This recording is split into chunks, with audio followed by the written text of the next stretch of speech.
Pati. Né, a gente está nesse encontro, pensando mesmo nessa troca, assim, né? A Pati chegou ontem de Cabo Verde, a gente já vinha conversando de alguns projetos que a gente já conhecia um pouco uma da outra e temas que nos são caros e eu acho de pensar essa relação da arquitetura, cidade, memória, uma perspectiva também mais multidisciplinar nessa discussão sobre arquitetura e cidade. E aí a gente conseguiu hackear essa vinda da Pati para São Paulo e pensamos que seria bacana aproveitar essa presença dela para além da academia, né? A gente tem conseguido esse exercício, né, Zé? De pensar não a academia como a centralidade de tudo, mas como é que a gente articula essas nossas interlocuções também nos territórios, nos espaços, com outras pessoas que estão fazendo trabalhos fora da UFBA, mas estão em outras instituições de ensino mesmo, né? E que tenham também uma presença nos territórios. E aí a gente pensou esse formato. Assim, ontem a gente deu uma conversa na FAO, a Pati apresentou um dos trabalhos que ela tem feito, o Erland Press, que é uma curadoria de um diálogo, uma troca com outros arquitetos africanos no continente, na ilha de Atlas. E aí hoje a gente pensou que seria uma troca com vocês de um outro trabalho que a Pati tem desenvolvido junto com o César, que é a História no Lugar, que também junta algumas dimensões também do audiovisual. O Lucas já está aqui também surgindo essa relação com vocês, da história do trem, questão da cidade, as memórias, as histórias. E aí também apresentar o acervo, que é um espaço tão potente e rico assim, de atividades, pensando que seria uma boa conversa e troca. A gente pensou essa atividade meio nesse formato, assim, de uma troca, conhecer uma experiência, de dialogar com o acervo, de o acervo também colocar sua experiência, trouxe o Lucas pro filme, pra gente ir transformando essa relação mais diversa, porosa, de trocas mais horizontais, assim, como a gente tem. Então, ligando, não sei se você quer falar alguma coisa antes, sobre o acervo, sobre a casa, Vilma. Eu sou Vilma, quem não me conhece. E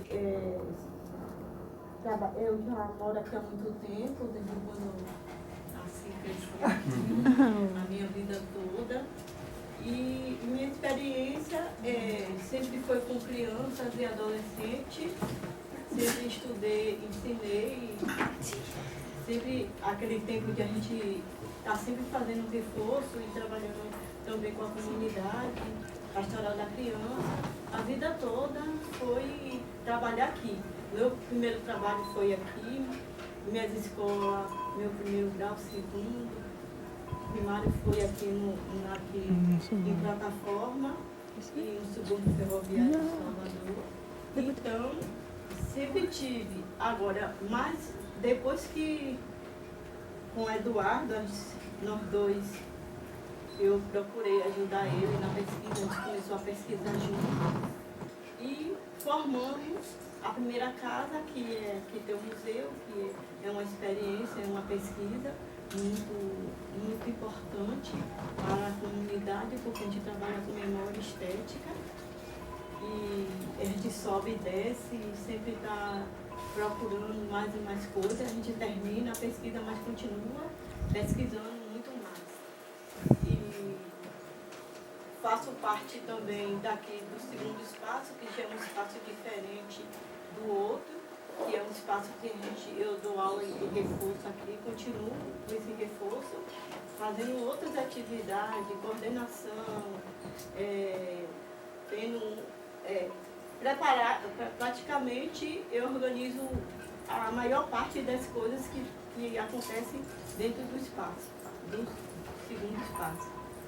E nesse momento, a minha experiência foi muito grande e eu aprendi muita coisa.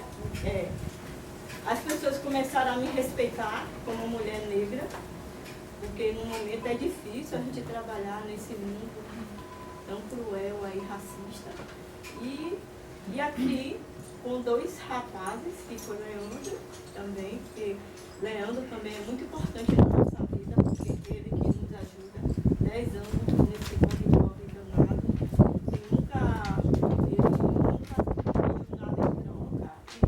E assim, dá espaço a ele. Ele trabalha, mas ele não é nosso.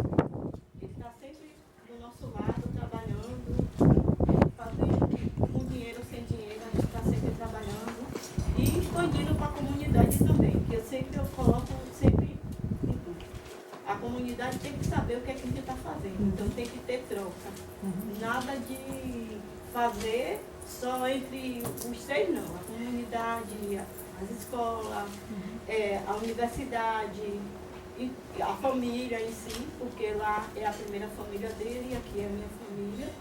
E Itaí também é muito fácil, a gente não pode deixar de estar junto.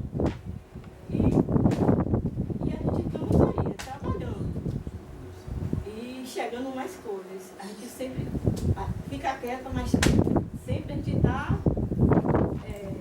evoluindo e tendo experiência. E a melhor coisa também é isso. Eu me sinto muito grato porque, gente, um museu é o primeiro daqui do subúrbio, é um trabalho e tanto, porque se vocês verem, é um trabalho e é 2 pessoas que ficam para receber, para levar, para acolher, para organizar. Então a gente está sempre aqui. Eu estou aqui, eu busco. É a primeira coisa que eu queria falar, porque não é só a universidade como a comunidade, porque eu fico aqui o dia todo, mas é trabalho. É o dia todo. É um instante para dar atenção a todo mundo. Então, sabe por que eu fico em casa? O meu trabalho é aqui. Não é porque eu tenho que pegar o ônibus todo dia e ir para outro lado, não. O meu trabalho já é aqui. Então, tudo começou aqui e está sendo muito bom ser aqui. E essa experiência não tem como a gente, não tem como pagar. É uma coisa. E eu gosto muito das minhas crianças, pequenos já, e eu gosto muito do menino de 5 anos até adolescente, criança, estamos aqui. Se quiser me perguntar mais alguma coisa. Boa tarde. Obrigada. Falar de 2 provocações, na verdade. Então, alegria, tá? Esse diálogo com o Gaia, esse diálogo com o Gaia. A gente escolheu estar aqui hoje. A gente estaria possivelmente dia 20 em São Paulo, no Estado Cultural Fala do Aniversário da Memória. Mas como a gente enviou um projeto para 2020 para ser selecionado ou não pelo Itaú Cultural, a gente decidiu, entre uma coisa e outra, decidiu apostar no projeto. Então, para dizer que estar aqui para a gente tem essas escolhas, tem esses impactos. A gente está aqui, mas o coração e a cabeça da gente está em todo lugar que a gente quiser. Então, eu acho que esse é um ponto importante para não reduzir as experiências que a gente faz. A outra coisa é que, justamente agora, acabei de receber um contato da Ruth Noack, que é uma curadora que está trabalhando num centro LGBTQ lá em Nova York, queria trabalhar junto com a gente para desenvolver, porque as pessoas também são negras, trabalham com sexo, que são as mais vulneráveis. E eu fiquei pensando aqui agora muito nisso.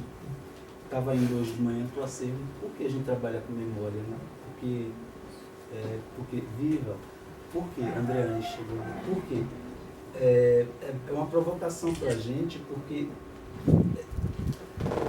eu queria falar dessa transversalidade do trabalho da gente com a memória, porque ele lida diretamente com o presente, o futuro, mas o agora, o passado, o presente e o futuro, mas imediatamente o presente, no sentido de que o que a gente quer alcançar, talvez essa dimensão de fazer provocações para que a cidade se reconheça na sua diversidade, né? E acho que a ideia do transversal, do diálogo, então, de vocês estarem aqui, da gente estar lá, você está aqui, Vandir Scala está aqui, Andreane, quer dizer, de criar esses espaços de diálogo para que esses eventos eles sirvam como uma costura dentro da cidade, da formação de vocês como estudantes, mas da formação da gente também como agente cultural, como morador, como professor, como pessoas que estão no mundo fazendo algo que tem uma dimensão que a gente não alcança agora, mas certamente vai chegar em outras pessoas. Ontem estava aqui a Escolinha Maria Filipa e eu tomei um choque ontem, porque quando eles entraram, a exposição que está sendo montada. As crianças entraram e eu fiquei espantado porque elas diziam, meu pai tem essa obra em casa, minha mãe tem esse tem no meu livro. E eu disse, que coisa, né? Quer dizer, para aquelas crianças, saiu do livro, chegou na vida e pôde tocar, e pôde... Então, por quê? Por que eu estou falando isso? Porque senão a gente às vezes fica muito acadêmico nas coisas e perde dimensões que são dimensões formativas, que são... A gente está formando gerações. E muitas vezes a gente não tem essa dimensão fora das caixinhas que a gente habita muitas vezes, né? E isso é muito importante porque eu fiquei pensando que o trabalho do acervo é basicamente de trazer à tona a memória que foi invisibilizada do território, dos artistas, a memória estética, trazer a materialidade dessa memória, porque para a gente é muito importante ter a materialidade, porque as camadas de invisibilidade que soterraram as nossas histórias negras, periféricas, femininas, essas camadas, elas dificilmente são reveladas por conta mesmo do sistema que é dado de que quem vai viver, quem vai aparecer, quem vai se mostrar, né?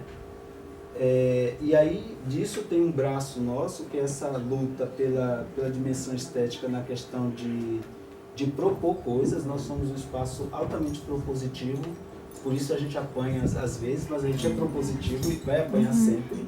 Mas a ideia de ser propositivo é isso, e depois falo das proposições, mas primeiro de manter os 2 espaços abertos com visitação permanente, que eu acho que é uma forma de resistência. A segunda coisa é assumir mesmo o compromisso de ter diálogo com todas as outras dimensões. Salve, gente! Tá todo mundo aqui hoje. Seja bem-vindo, querido. Ó, tem água aqui em cima. Teu nome? Gustavo Yuri. Yuri. Tem água aqui em cima, banheiro ali, fica à vontade, todo mundo. Depois vai ter a roda de apresentação. Aí, isso, bebe uma água. Aí, peraí, por aqui, era na dimensão, me perdi. Isso, de propositivo, onde que você apanha mesmo. Então, tem 2 espaços abertos para a exposição. Seja bem-vindo, querido. Tem 2 espaços abertos para a exposição. Que isso seja público, no sentido de que as pessoas podem fotografar, fazer experiência. Tem uma dimensão de encontro com essas obras. A segunda coisa, estar em contato com a universidade e os outros espaços de interlocução na cidade, para transitar mesmo, para fazer esses diálogos que são... O Paulo Gaia foi com a gente na TV Bahia, escrevi um texto em off maravilhoso. Depois te mando participar de uma mesa, tipo que a gente é os ratinhos, para entenderem assim, como é que o negro de Salvador pensa. Aí uma equipe toda a equipe da TV Bahia, a gente ia lá começar a falar e eles para fazer as pautas das programações. Foi uma coisa não vi nada sobre, ninguém escreveu, só escrevi.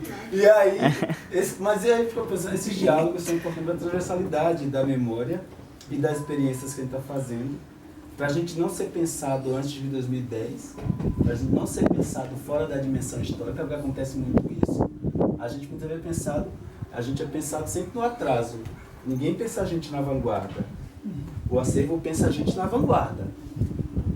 Isso aqui é modelo que vai ser seguido daqui a décadas. A aula é assim.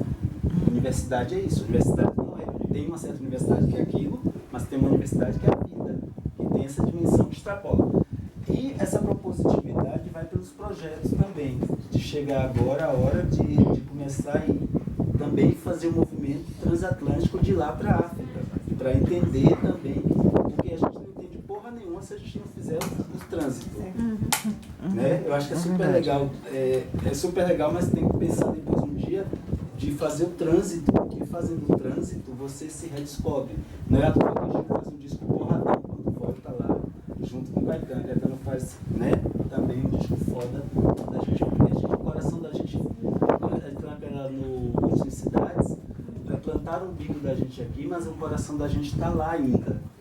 Então fazer essas conexões transatlânticas de memória, eu estava vendo, não sei se vocês viram a entrevista do Laurentino Nubial, ele falava que o fato de terem jogado os corpos escravizados dos negros no mar mudou a dimensão de como os tubarões se alimentam da carne humana. na memória genética daqueles bichos, o transatlântico de trazer pessoas escravizadas mudou a forma deles conceberem um modo de existir. Vocês entendem a dimensão disso? É como quando... Estou pensando uma coisa bem perversa. É como quando a gente é... Não vou falar, depois eu volto. E aí, fazer essa reconexão de volta. Essa mesma normatização, desculpa dizendo, mas é assim, a gente não sabe que está sendo criado quando os nossos meninos negros estão sendo assassinados. Você está criando um modus operandi que vai mudar a forma de você olhar para uma pessoa, que é a persistência do racismo de uma forma mais violenta do que já é. Entende? Quer dizer, você desconfigura um modo de conceber a pessoa como pessoa. É um pensamento muito perverso, mas é o que está acontecendo. E a última coisa, talvez, seja essa da memória, de voltar lá para entender. Acho que tem que voltar. A gente vai para Moçambique, se tudo der certo, em abril do ano que vem, para fazer as conexões. E acho que o que me falta ainda, que eu sinto falta ainda, é, mesmo tendo escrito, tentando sempre, é manter essas coisas escritas. Se a gente não conseguir furar a bolha para essas coisas permanecerem, como memórias, a gente vai ter uma lacuna que se perpetua, digamos assim, o que o Lucas vai mostrar é essa potência, isso, entende? Isso quebra, digamos assim, as esferas. E aí talvez minha pergunta seria assim, como numa cidade que historicamente sempre foi elitista, que eliminou quem não fez parte da panelinha, a exposição de paciência para isso. Como é que esse cara produziu tanto? Não tem uma foto, não tem uma notícia na internet, só tem um nome na internet, que foi de uma obra dele que foi vendida em 2014. Como é que um cara desse produziu tanto só porque morou no subúrbio não existiu? E aí, então isso dá um nó para quem estuda a memória. Carolina, a mesma coisa, isso dá um nó na cabeça da gente, que é pesquisador, porque assim, onde é que foram parar essas memórias? Como é que essa pessoa não existe no plano da... Isso, vamos pensar agora no plano da existência da internet, ou no plano da existência de um museu. Vocês terem uma ideia, os museus de Salvador não têm obras artistas que tem aqui nos museus de Salvador. Você vai no Museu Afro, você é capaz de ter coleções que foram trazidas da África, não se sabe em que condições, em quais condições, e foram trazidas para cá, e essas são exibidas. Eu tenho um, quando eu vejo, me dá agonia, porque eu não sei se é ritualística, eu não sei se foi roubada, eu não sei. E a gente não tem paz, porque tem obras que a gente não pode ter em casa. Porque você não sabe como ela foi tirada. Você não sabe se ela foi vilipendiada, se ela tinha uma função. E isso é muito perverso. Então a gente ama os museus que têm essa ideia mais colonial. E a gente não se dá conta das novas experiências e outras do Brasil todo afora, que vão ser devastadas agora, né?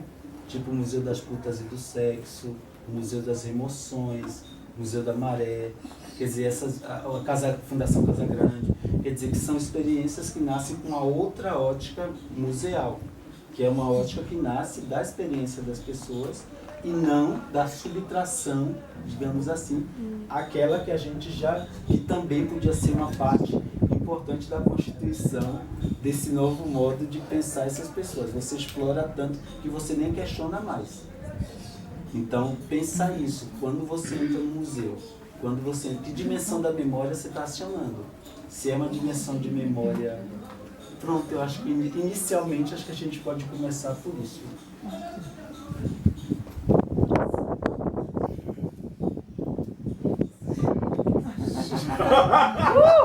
No bairro da Mafalala, é um bairro também, digamos, vocês dizem, né? Da periferia, mas do centro, mas da periferia, não é? Em outras palavras, e que muitos poetas moçambicanos, muitos dos revolucionários da independência viveram lá, só que também é um bairro também que está fora das narrativas mais vigentes. E o Ivan Laranjeira, eu ponho depois vocês em contato, né?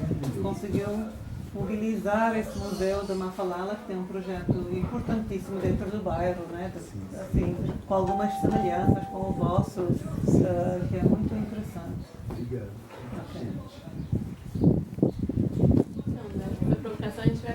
combinando ela, assim, pra ir pra lógica dos espaços dispositivos, dos espaços museais. E eu fico pensando, né, como é que a gente pode entender esses atos desobedientes como atos necessários e urgentes, né? Assim, enquanto o que é pensar nessa contralógica, né? Como é que a gente soma esforços para que esses atos desobedientes de sobrevivência que historicamente viemos construindo, né? Se a gente pensa todo esse processo de violência que você chamou a atenção, é quase absurdo a gente existir ainda, né? Assim, diante de tanta violência. E eu acho que tem uma dimensão que é como é que a gente vai desobedecendo essa lógica que são impostas, a princípio, em lugares estabelecidos que a gente deveria estar e formas de se relacionar que a gente deveria ter e se limitar aos espaços institucionais da forma como querem nos fazer caber nas caixinhas, né?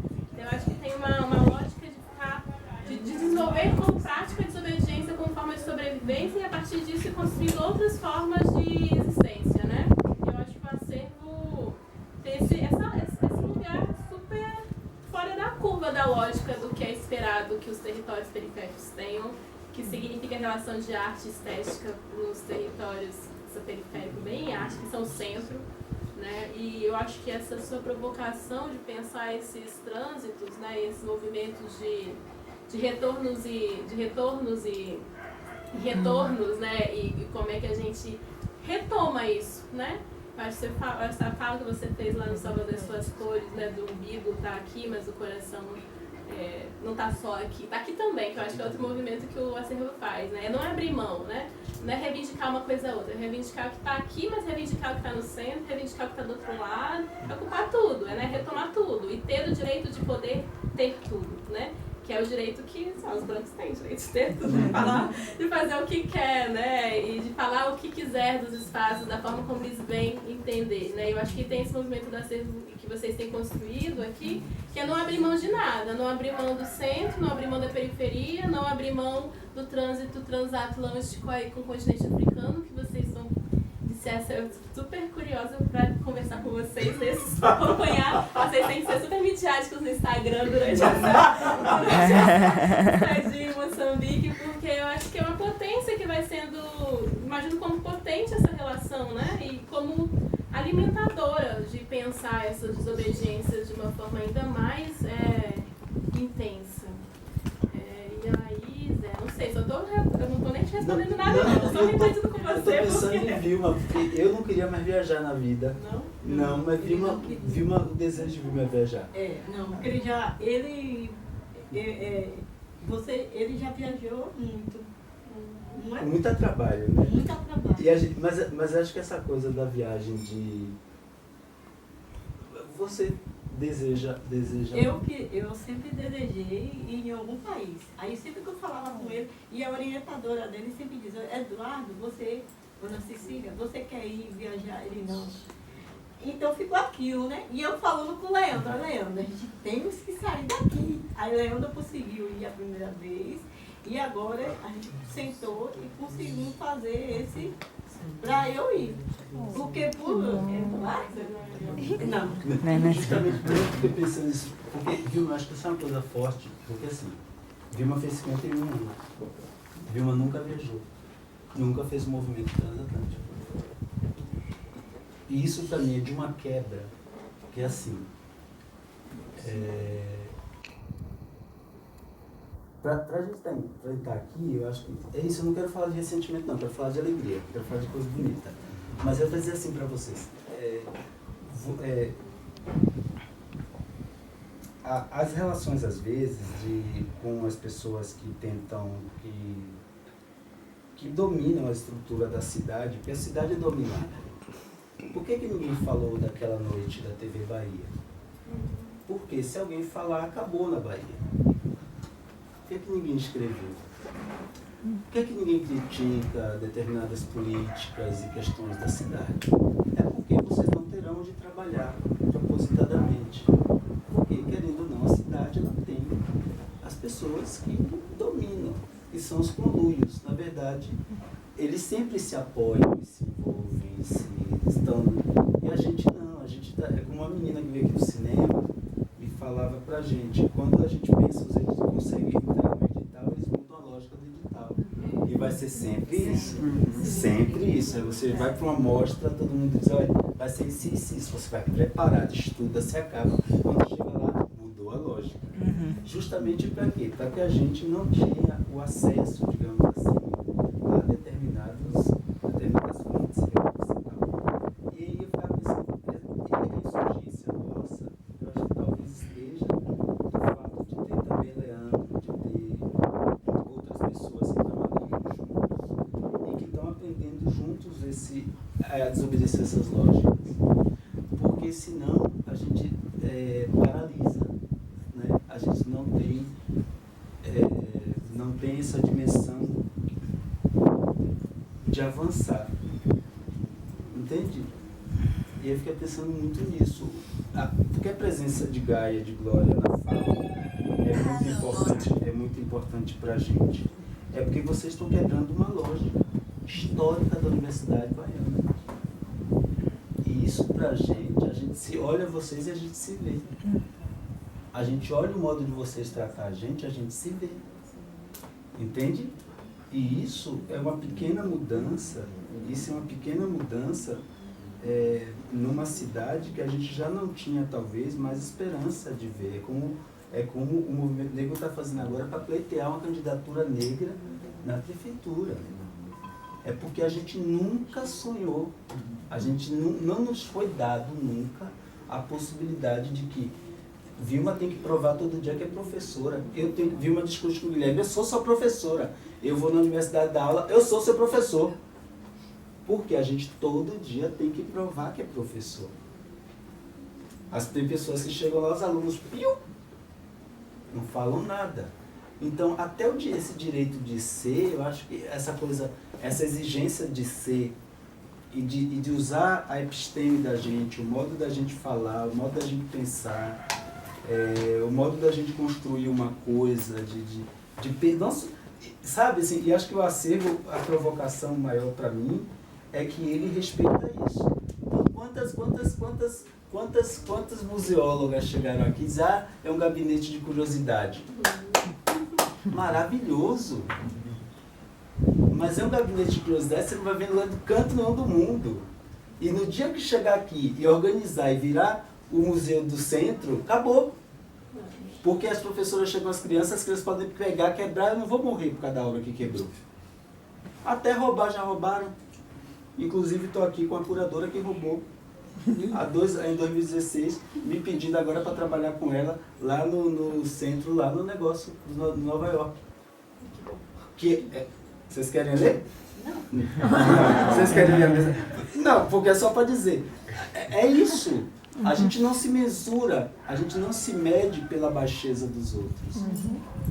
A gente se mede pela exigência que a gente carrega nesse sentido. Então eu acho que porque essa episteme negra periférica, essa episteme que nasce dos degradados, né, dos que saíram, dos que foram, sabe, dos que foram tirados, porque uma coisa bonita quando eu pensava no parque, quando eu comecei a escrever, Gaia, é que porque o parque era significativo para o candomblé, é porque o parque refazia o nosso modo de estar no mundo. O fato de você ter cachoeira, de você ter planta, de você ter o mar, de você ter mangue, a gente nasceu disso. A gente nasceu desse modo, de ter muita planta na casa, da casa ter muita gente. A gente nasceu de ter bicho, muito bicho, de ter, entendeu? A gente nasceu desse modo que o urbano está tirando. Que o urbano está tirando de uma forma desagregadora, que as pessoas não sabem, não respeitam mais nada. Então eu acho que tem essas dinâmicas, essas narrativas, que eu acho que elas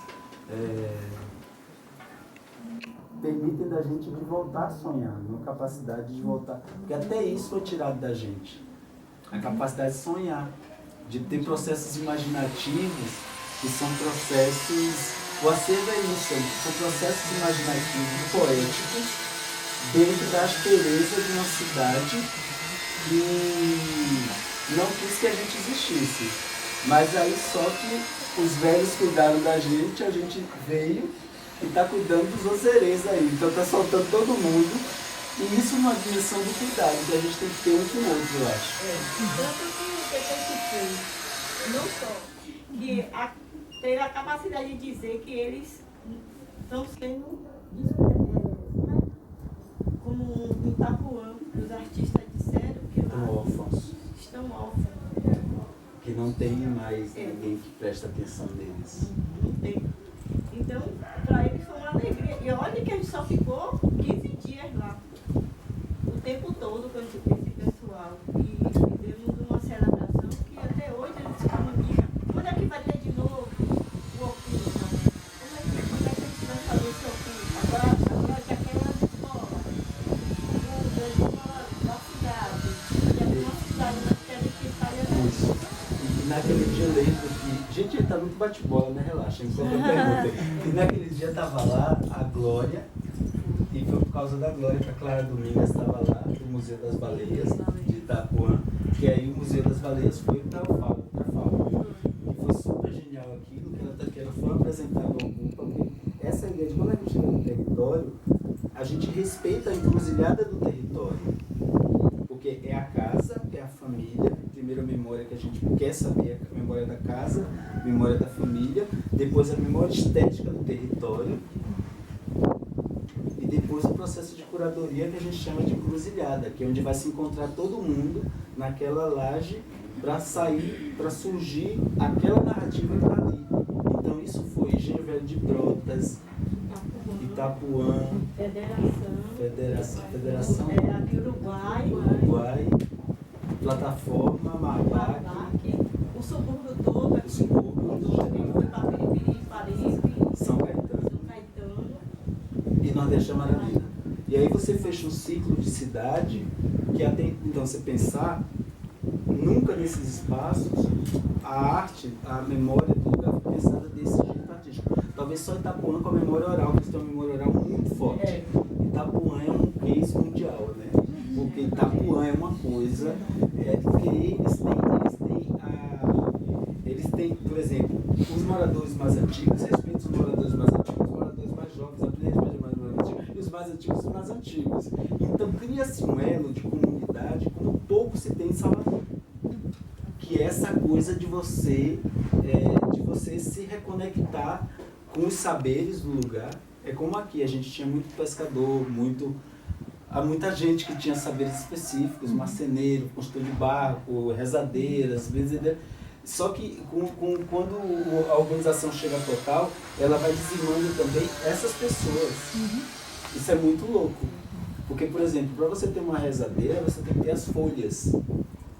E quando o engenheiro, o arquiteto muda toda a rua e passa cimento em tudo, esse cimento que vai passando vai acabando com aquelas espécies que eram fundamentais para um certo tipo de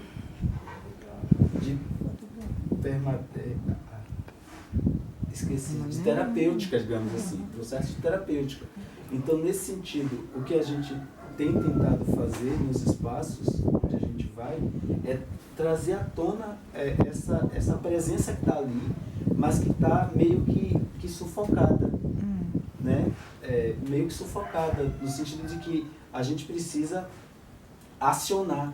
E a arte tem sido uma das formas de acionar, de fazer aquela narrativa que estava ali já quase submersa, de repente ela começa a dizer, olha, eu estou aqui, eu estou aqui, eu estou aqui.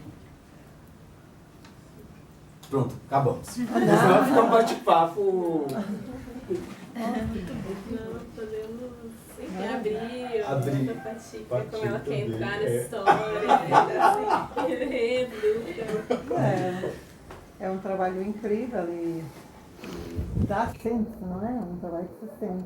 E agora que você falou, uma pessoa fica mesmo emocionada, não é? Muito emocionada por esse trabalho, por essa sensibilidade que tem e por essa visão, não é? Essa visão, como disse, da vanguarda, né? Do trabalho que está a fazer agora, mas que é um trabalho que vai durar, não é? E vai ter um impacto a longo prazo, não é? E isso é muito, muito potente, não é? Nessa coisa. Eu gostaria de partilhar a nossa experiência, especialmente porque vocês ainda não cruzou para o outro lado e nós estamos lá para vos receber quando quiserem. Passagens, mais passagens. Da minha parte, venham, o que puder fazer. Mas também pronto, é um pouco também apresentar um projeto que nós estamos tentando a fazer, assim, de iniciativa própria também. Não estamos em nenhuma instituição, não é? E então é uma força de vontade, é uma visão também que ainda está muito experimental, então também seria ótimo ouvir de vocês o que acham, não é? E também partilhar as falhas que tivemos, mas muito nessa coisa de usar o audiovisual como uma ferramenta que possa contribuir, não é? Para essa escrita ou para algum resgate, para algum reconhecimento também do que está sendo invisibilizado. Então, pronto, é um piloto que nós fizemos, chamamos piloto, porque realmente é preciso muito mais tempo, muito mais coração, muito mais investimento para que seja algo que eventualmente venha a ter impacto. Mas pronto, também trabalhamos com uma comunidade muito marginalizada, não é? Na sua história, apesar de ser mesmo no centro, é uma comunidade que fica literalmente a meio quilómetro, não é? Do centro histórico, mas que é muito marginalizada e com jovens que pronto, estiveram como é que se diz? Na cadeia, não é? Não é? Mas que pronto, quando saíram, quiseram tornar-se um pouco forças dentro da comunidade para estimular e para orientar os outros jovens que estavam numa fase de também um bocado precária de talvez engrenar numa vida mais, não quero chamar de criminosa, mas uma vida mais compreensivelmente, mas uma vida de crime, não é?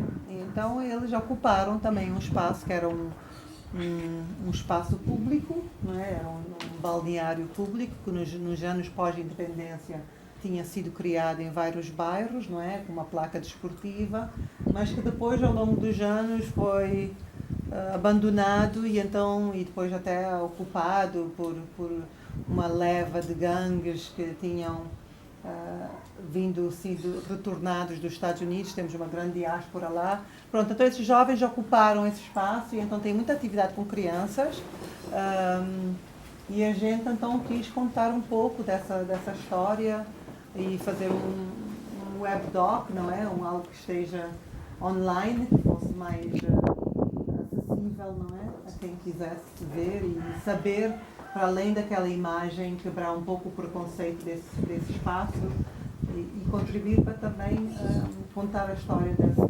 vivências e desses lugares. Então, eu gostaria de mostrar isso, mas não sei se é melhor vocês mostrarem o vosso, que eu mostro o meu. Conseguimos internet ou não?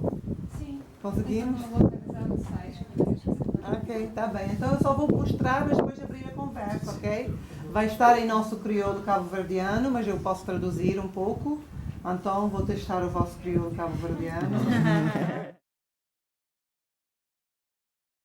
Fazemos, ainda está em construção.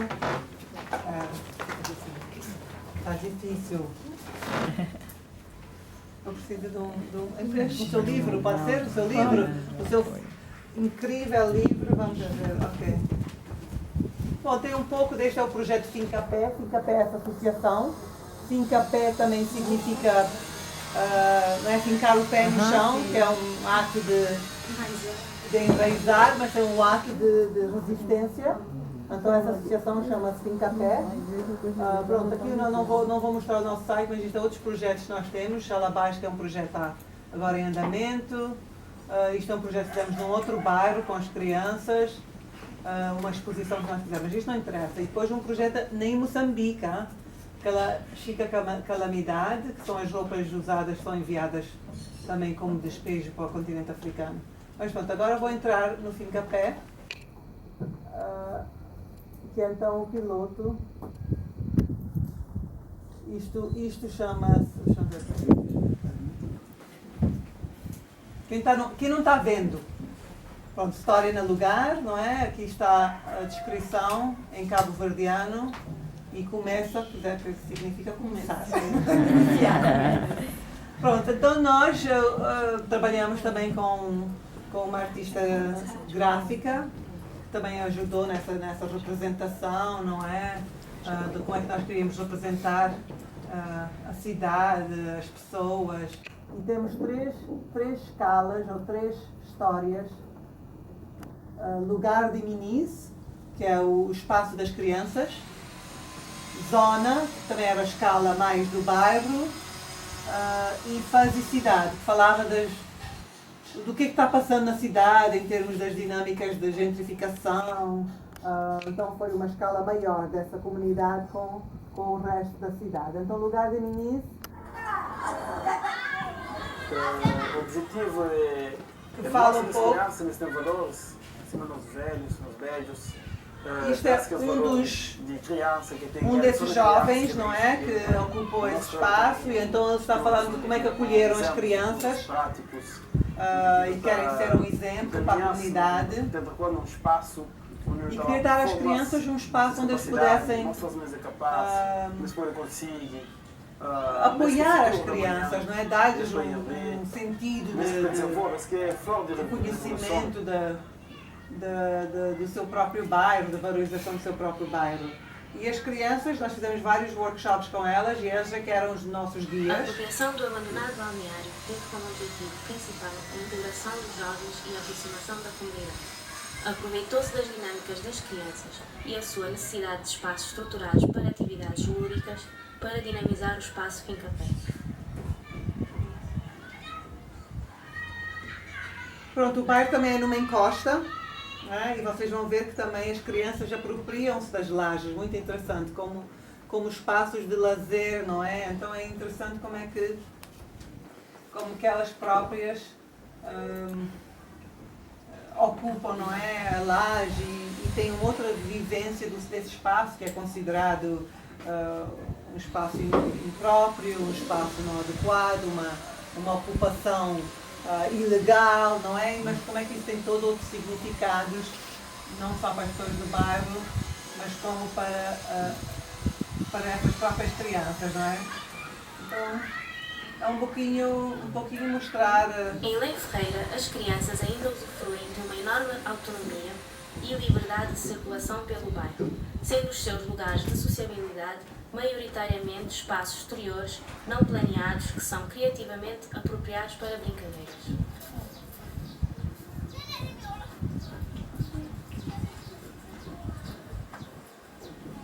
Esta é a nossa cidade, o centro histórico é mesmo aqui, onde estão vendo a paisagem construída da cidade é caracterizada por uma manta de texturas que reflete as várias fases de acabamento dos edifícios. O fazimento da maioria das construções leva a que, em muitos bairros, haja marcos de processos construtivos interrompidos ou a aguardar futura expansão, tais como vergas de pilares, fundações, lajes e paredes de bloco inacabadas. Bom, em Cabo Verde também, assim acredito que aqui também, as casas... A autonomia do bairro permite às crianças ter um fácil acesso às coberturas planas das casas. O não alinhamento das construções, os acessos labirínticos e, por vezes, a curta distância entre as casas, criam espaços e becos que são usados para...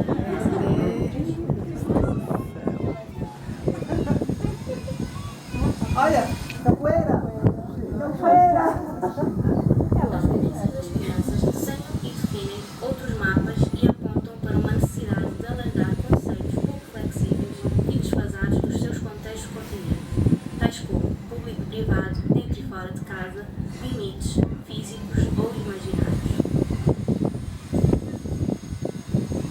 Observam-se várias formas de habitar que transbordam os limites da unidade habitacional, a casa. Muitas vezes, as reduzidas dimensões da unidade habitacional, o numeroso agregado familiar e as práticas culturais de habitar levam à apropriação do espaço exterior para atividades domésticas e lúdicas.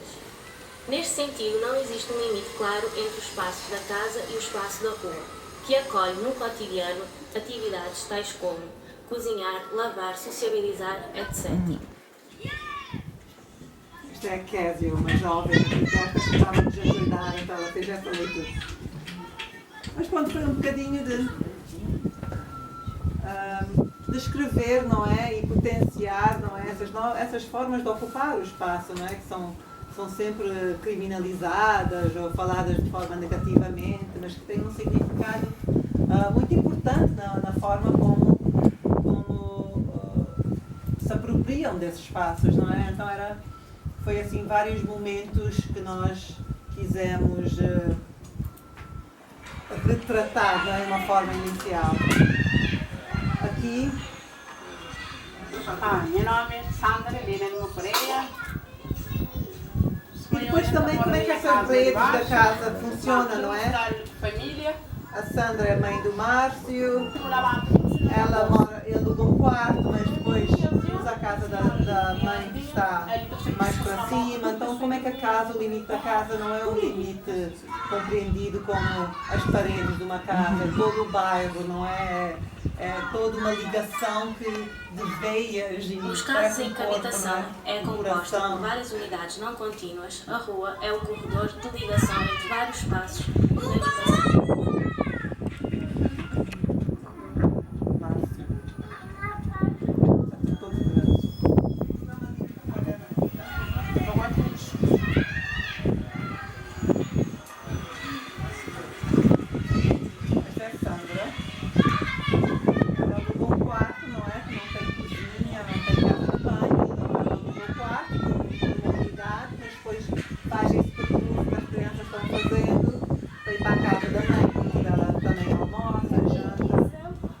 Esta é a Elisa, mãe da ela tem 6 filhos, 3 rapazes. Pronto, ela é uma mãe solteira, né?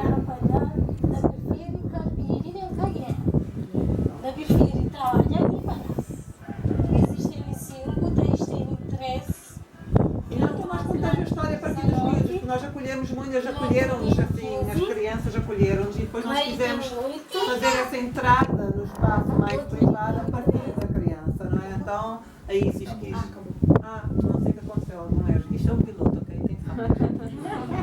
Tem falhas em vários aspectos, pronto, não é? E agora vamos falar, isto foi através, conhecer o bairro através das crianças, fazer várias atividades com elas, e depois fomos para a zona. A zona fala mais da história do Fincapé, desses jovens.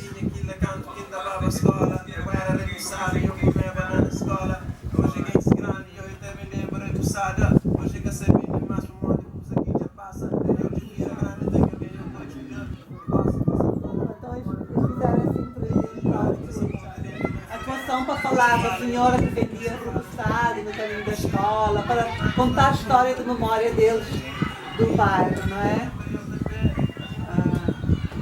Então esses são os jovens que ocuparam o espaço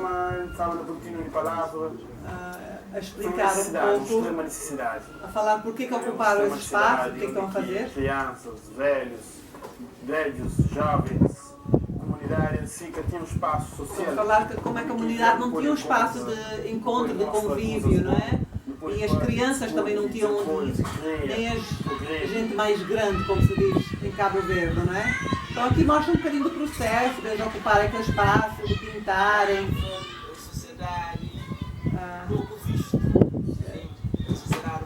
Ele está a falar do bairro, que é pouco visto, é invisibilizado, tem que ter muito talento. Que emociona, que ele tem muita história que... Três momentos naquele espaço. Tem aquele primeiro momento. Este é o fundador, o Uwe, ele é que foi, digamos, de liderança comunitário, e ele está a falar da história desse espaço, né? Os 3 momentos. Nacional. Segundo momento, vem aquele momento de pegar espaço, pôr no mundo. Portanto, ele está a falar dessa história. Inicialmente foi um período pós-independência, que esse espaço tinha um significado, não é?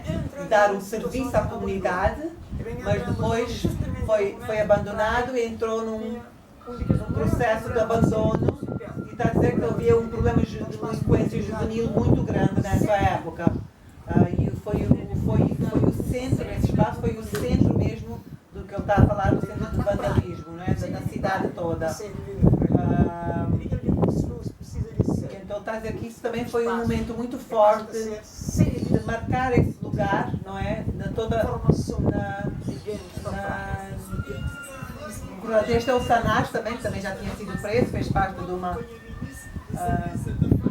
desse gangue, mas pronto, agora ele está também a rimar um pouco sobre o que estão a fazer, não é? Desculpa, isto não era para terminar assim. Deixa eu ver, eu vou só ver se está para...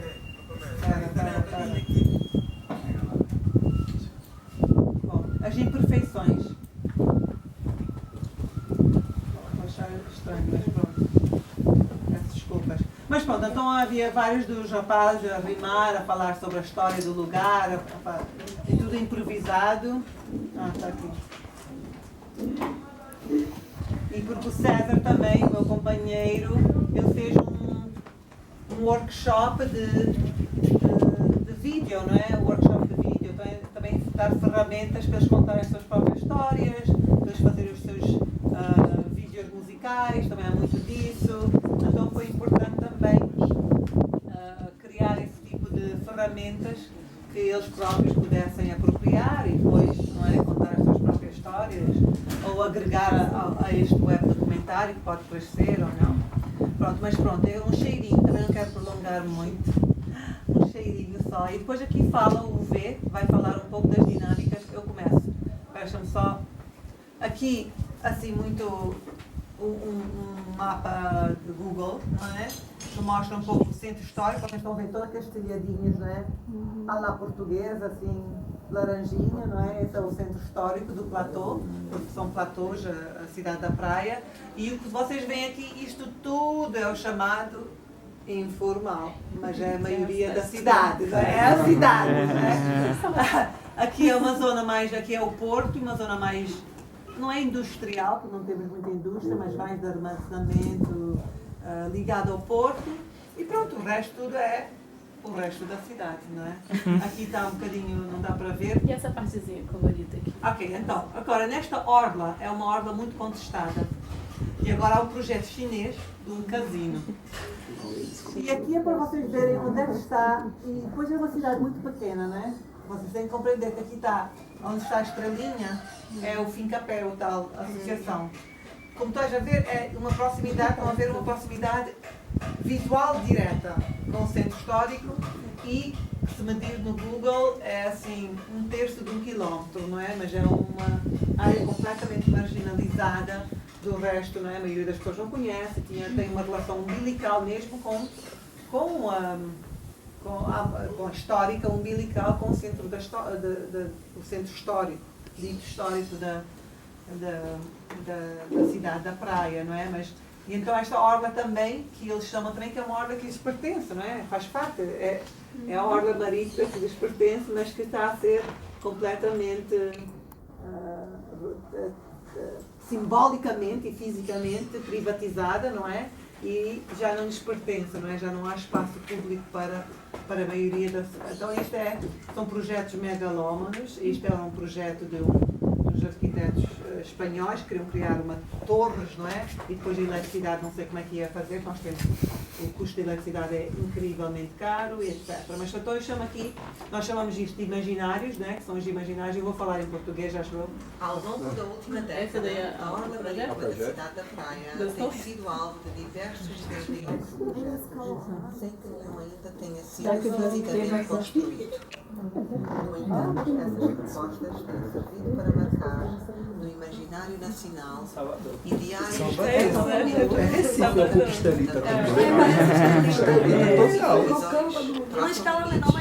marcam territórios já contestados. Estão a ver o centro e depois o resto.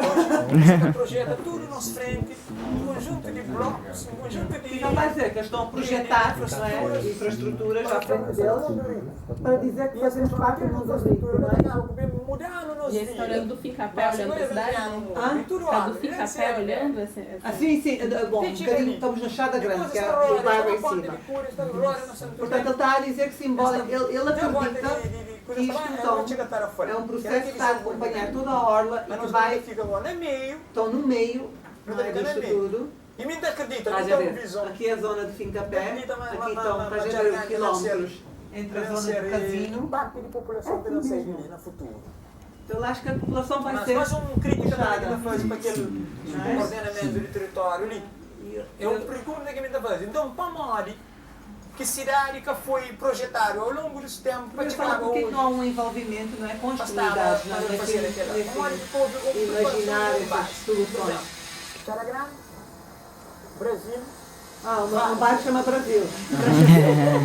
bairros que são mais perto daquela infraestrutura. Aqui estamos lá, esta é a fronteira, aqui o grande histórico Brasil é lá. Eu cresci ao lado do Brasil. Ao longo desse tempo, para hoje, para um confronto com aquele grande dinâmica de desenvolvimento.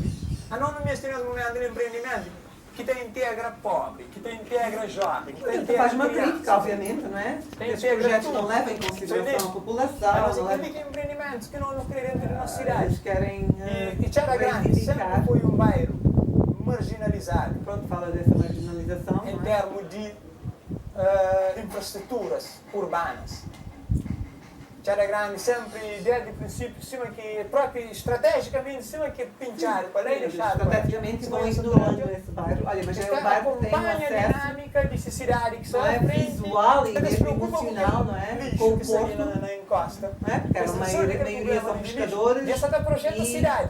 Mas depois num projeto Quem vende peixe mais fixe, peixeiras, não é? Aqui também dizem. deixa haver uma oportunidade também de sentir dono de cidade. Como aqui Então eles sentem que são donos da cidade, não não é? tem um espaço dentro da Eles cidade. dizem que não têm um espaço seu. Não tem bairro. Não tem um espaço na cidade da praia. Acho que não tem acesso ao espaço público. O espaço público não é Não deles. tem país que temos, mas na Cabo Verde que temos. Então diz, cara, Por eles têm exemplo, país já, mas não para que Cabo vou Verde não há. relaciona, por exemplo, na UNI, que não começa com a ocupação de espaço público. Foi o primeiro passo. Eles falam dessa ocupação que eles fazem. Foi uma estratégia para mostrar que eles começam a ter espaço de governo, uma estratégia de ocupação que já transmite também que eles sabem o que querem, ter acesso ao espaço público, não é? Sabem que têm direito ao espaço público, mas que não têm. Então, esse movimento já foi um movimento de reivindicação, obviamente, não é? Um grande universidade pan-africano. Pronto, eles também seguem, eles têm uma filosofia muito pan-africanista, um parque público. seguem a Milka Cabral, como são cabalistas, que nós chamamos, não é? Buscam um pouco da história da Milka Cabral. Pronto, aqui vocês também conseguem ver um pouco da praia, da cidade da praia. Nós não temos tijolo laranjado, nosso tijolo é betão, até cinzento, não é? Gestão de espaço, gestão de território. E Fincapé um primeiro passo que você teria para acho que Fincapé é uma gestão melhor e uma livre participa. Querem participar nessas decisões da cidade, né? Querem participar nessa visão. Só falta um, vocês já estão aborrecidos? Não. Bom, ok. Aqui agora a história do César Monteiro. César é incrível também porque que acontece, não é? As dinâmicas que acredito acontecem aqui também. O César, a família toda, e ele é irmão do V, é de Tchada Grande, né? Que fica no platô, neste platô. E depois da encosta é o lá em Ferreira onde está Fincapé, mas são ligados, só que tem muitos conflitos entre eles. Pronto, chega um tempo na vida, não é? Já está adulto, já tem mulher e quer a sua própria casa, não é? Então o processo de expansão é que não fica aí, porque a Tchada Grande é um bairro bastante antigo, já está bem densificado. Então há essa lógica de expansão e vai ocupar um outro espaço, numa outra ladeira. E ele vai contar um pouco de como é que esse processo da ocupação ocorreu e depois também como é que a Câmara Municipal derrubou várias das suas casas anteriores, ou início de casa, e é um processo muito emotivo. Portanto, isto é outra zona que fica perto também, mas isto são tudo ocupações informais, não é? Como estão a ver? Estima-se que aproximadamente 70% da construção de habitações na cidade é feita através de processos de autoconstrução. Este é um módulo, começa sempre com um módulo unitário, não é? Que depois expande. Mas Chama-se o ninguém está quarto falando grau. nem está contra clandestino. Ninguém está a querer fazer clandestino. Ele está a falar um Quem pouco que quer ser ele. clandestino? Ninguém quer ser clandestino, ninguém quer ser considerado clandestino, não é? Então fala um pouco, então isto. Mas é que está com um clandestino. Ele diz que leva a construir legalmente e procurar lugar de habitar. Coisas que passa com nós na vida. É que não tem outra opção, não é? Está só sufocado, está-se a perturbar. Ele diz que é preciso, eles têm necessidade de. E dirigentes superiores. Ele diz que o poder público não lhes dá soluções, não lhes dá ideias, não lhes dá opções. Já Não é? na Santiago. Portanto, ele nasceu no interior da ilha, Santiago. Fala um pouco da vida dele, não é? No ano 2000 foi quando esta zona não estava nada ocupada. Tinha só uma pessoa anterior, um amigo, que disse: por que não vens para aqui ocupar o espaço, não é? E ele foi, não é? E ocupou também. Como me? Nunca funcionaram, nada. Ele não tem trabalho. Então não tem uma equipa. Então, no bairro fazem um juntamon, que é juntar as mãos, não é? Tirar um tirão, exatamente. Então não está junta, não está companheiro. Juntamon. Portanto, eu junto, tu ajudas da manhã e assim. É só coisa de amigos. Com a ajuda de amigos e tal. Carpinteiros, eletricistas. Também que está fazendo eletricidades, cada um. Isso ajuda. Pronto, começam assim, não é? Que é uma unidade de 2 metros por 3 metros mais ou menos. Depois que tem a cultura feita, isto é, não temos outro material. de ponta, Acaba por ser isso. não é a cultura rondada. Portanto, ele diz vez as outras foi e tinham sido demolido. É a única casa que tinha naquela área, Ele tinha que tinha começado. casa, que tinha Ele nada. disse que naquela época não havia nada, ela era única. Ele tinha uma barraca naquela tempo, não era? Tinha um bocadinho de bloco de Essa cimento. tenta de uma maneira. Não sei que essa coisa que nós conhecemos, é um habitante, todo habitante tem direito a uma habitação. Ele diz que todos têm direito à habitação, não é? Porque a campanha E ele fala muito, ele usa a analogia dos mesmos pássaros precisam de um cantinho, então os seres humanos também. na zona. Então quando começa a gota jura com Assim é que começa o processo, não é? Criam uma laje, digamos, e depois começam a construir e assim vê-se, este é o modelo de implantação, mas começa com aquela unidade mínima. Podem ver, depois vai expandir. E ele disse que foi ao município, foi à Câmara Municipal, ele está há 15 anos a construir a casa, também e ele tentou entrar no processo de legalização, não é? Mas ele foi fazer queixa, foi dizer que ele queria legalizar, então isto é a casa dele, ficou aí, depois e há 15 anos está nesse processo, não é? 2 vezes já. Começa com o cliente começa também, ou seja, começa a casa, começa a tabaco, Ele depois vieram mais casas. belo dia, deu luz. E depois veio, a Câmara acaba por ter que, de alguma maneira, infraestruturar e pôr acesso à eletricidade, não é? Mas ele também, Mas começa a cansar. o César também, a ironia da coisa é que o César trabalhou em muitas obras públicas em Cabo Verde, sem segurança laboral nenhuma, não é? Mas simbolicamente trabalhou nas grandes obras do aeroporto, do porto, não é? Do túnel, do primeiro túnel em Cabo Verde. Mas ele acho que está desempregado há 15 anos, não é? E o que é que acontece também? Pelo menos ele tem, existe também uma relação, como ele é do interior, ele consegue ter uma relação umbilical com um meio mais rural e a mulher vai lá e planta, tem um terrenozinho e consegue produzir algum alimento. E lá também o que ele faz? Ele cria cabras mesmo no espaço da casa, criam porcos, criam animais, não é? Não para consumo, mas para venda. Uma galinha custa tanto e acaba por haver essa leitura do espaço urbano e os hábitos também um pouco rurais, que quebra também um pouco essa definição do que é urbano, do que é rural, mas pronto, também tem isso é o que nós conseguimos contar, não é? Contar um pouco da história individual, também coletiva, dentro dessa associação, através, pronto, obviamente, desses vídeos, não é? E de uma explicação talvez um pouco, pronto, mais territorial, das proximidades e das distâncias. E ficamos por aqui, mas pronto, isto foi um esforço individual, não tivemos financiamento, era levar as miúdas aos fins de semana, ir lá, fazer workshop com as crianças, que nós temos muitas fotografias, o César fazer workshop de vídeo com os jovens e tentar contar essa história, não é? E ficou por aqui, não é? Com as suas imperfeições, não sabemos se tem impacto, também queríamos que eles também, eventualmente, se apropriassem disso, não é? Que é da forma como está organizado, pode-se meter todo o tipo de material audiovisual, material escrito, etc. Então, isto foi o nosso piloto. Deixo aqui para o vosso comentário. E obrigada por ouvirem um pouco. Há muito tempo que eu não tinha visto isto, já terminamos isto há um tempinho.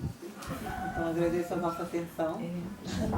Aí eu imagino como você chegou apresentando, o que vai acontecer também, o impacto que vai ter no VLT. A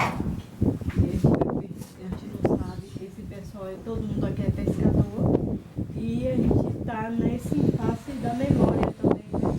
Porque a gente vai perder nome, a gente vai perder dados históricos, que a gente já perdeu aqui em cima, dormimos e acordamos, e a gente sumiu uma mata que era vivência da gente a vida toda, crescemos, brincamos e temos nosso ritual aí em cima de igreja. Então a gente já perdeu essa parte daqui, essa visão alta aqui embaixo. A gente ainda conseguimos, uns 3 ou 4 anos atrás, não foi bem, levar alguns universitários para lá. Antes de estar... Antes, para fazer mas logo depois já cercaram e não deixaram a gente mais entrar. A gente é proibido até de ir lá em cima. É como se lá existisse, lá fosse outro mundo e aqui embaixo é totalmente diferente. Não sabendo que a gente fomos os primeiros a estar aqui. E agora a gente está com essa dificuldade do VLT. Aqui, essa maioria daqui, a gente está com dois processos em si, que não é só o VLT, que é dos chineses, né? A gente também tem o governo, que também vai tirar peixe de R$1, 50 centavos a passagem. Isso tudo está em choque. Está tendo muitas brigas, mas em si é um bairro pobre porque é pescador que vive da pesca, são pessoas humildes que estão tentando chegar um pouquinho próximo a outros caminhos, mas é um barco de cima. Parece que todo mundo vai voltar de novo pro mato, né? Vamos voltar. A mesma pressão que vocês estão vendo lá, a gente está vivendo aqui de diversas formas. Então, a pressão dos empresários, a pressão do Estado que coloca, e de novo volta a cobiça por esse território. Historicamente é um território cobiçado, desde a década de 70, quando construíram a suburbana, né? A propaganda era mostrada para o futuro, para o turismo. Quando construiu, só que aí não contava que a gente ia chegar aqui, eu ia estar aqui, ia se multiplicar aqui. E agora volta de novo. Da qual fiz parte. Gente, eu fiz só tentar ficar maior até. Mas vai que vai ligando. Foi um produto realizado para uma matéria da Faculdade de Comunicação. Eu acho que esses diálogos entre as universidades, apesar da nossa faculdade, a UFBA, ela ser fisicamente separada, não é um campus único, e a gente sabe que historicamente ela foi pensada para ser assim, propositalmente. Eu acho que esses diálogos são importantíssimos e tal, e principalmente como você mostrou aqui, o diálogo entre o audiovisual e a cidade. Eu acho importante também o que Gaia faz. Gaia tem uma disciplina, o Marcelo também, o Bal também, que não está aqui, mas chamada audiovisual Direito à Cidade. Todo semestre, né? Todo semestre, produções que eu acho também importante isso de sair da faculdade, sair dos muros da universidade, ocupar os espaços. E nessa de ter esse produto final que a gente, desde o início, eram vários docs sendo feitos, e aí o último você tinha que seria o maior, né? Seria o produto mesmo. E aí desde o início, eu e mais o grupo, que a gente vai passar no final também, estava preocupado em fazer relatos da cidade. Por exemplo, a Ayla, ela fez um sobre a existência do muro do Parque da Cidade. Aqui tem um Parque da Cidade que divide o Parque da Comunidade, que é do Nordeste de Maralina, por exemplo. E em um desses trabalhos que eu estava fazendo aqui, no acervo, no subúrbio, vim, e aí falei, galera, vamos falar sobre o trem, porque o trem está prestes a sair. Na época a gente não tinha, hoje também a gente não tem muita comunicação com o projeto que Vilma já tinha falado antes, que é a substituição dele para o VLT, que também é de um grupo chinês, e como o Zé falou, que a gente está vendo o futuro. Foi incrível esse trabalho, porque é um grupo chinês também que está trazendo esse modal novo com essa substituição, e várias questões que estão por trás, como por exemplo a retirada de moradores da orla, e eles têm também no contrato direito a explorar o território de outras formas, como por exemplo shopping centers, etc. E aí com isso, com essa emergência desse projeto, etc., a gente falou, vamos fazer um resgate de memórias da vivência desses moradores do trem. E aí, você conhece alguém? Eu falei, a gente pode vir aqui no acervo, a gente pode... tinha primo, sobrinho, e aí foi até engraçado que Dona Estelita, que vai passar, também a ligação dela foi um fruto de um trabalho feito com a Ayla também. E aí ela falou, ela mencionou sobre o trem, ela tem umas memórias sobre o trem também, que ela tem 90 anos. A gente falou, incrível, tem que entrar ela também, Dona Estelita, no filme. E foi isso, uma construção de memórias para uma poesia fílmica. A gente queria mostrar também que o trem ele tá para sair, etc., mas não de uma forma expositiva, assim. A gente queria mostrar mais de uma forma poética, e foi o que rolou, e resultado desse processo, que foi um processo feito na faculdade, foi aceito no Festival do Baiano de Cinema. A gente passou no cinema.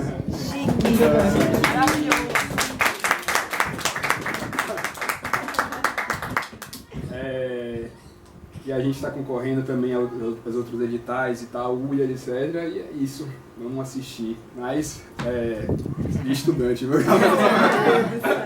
Estudante de festival.